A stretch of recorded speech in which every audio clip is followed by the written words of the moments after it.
Kutenda sawa sawa na sheria yote aliyokuamuru Musa mtumishi wao. Sio uchagua mstari. Hii zamani kama chagua mstari. Inaitwa usiogope. Usiogope Israeli ndugu. Sisi na nini na chagueni sana mara kila silaha itakayofanyika juu yangu haitafanikiwa. Hiyo ndio naipenda kwenye Biblia. Hata yale ambayo unayaona wewe ni magumu, hayo yana lengo zuri ya kukusaidia wewe. Jamani, Bwana asifiwe. Ufanikiwe kiroho na kimaisha.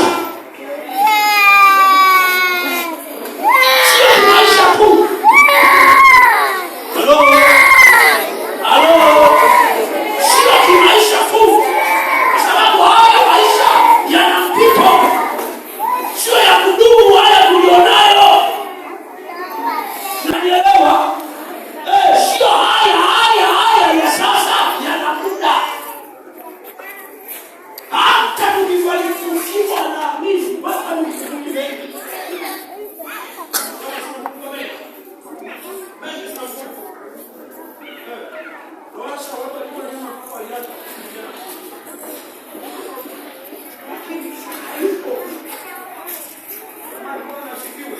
Ndio maana ni muhimu kuangalia kutenda sawa sawa na sheria yote, kutendea kazi neno la Mungu. Roho Mtakatifu anakuelekeza, anatuongoza. Bila Roho Mtakatifu huwezi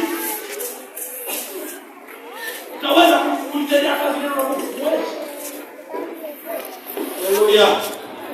Haleluya. Haleluya. Haleluya. Haleluya. Haleluya.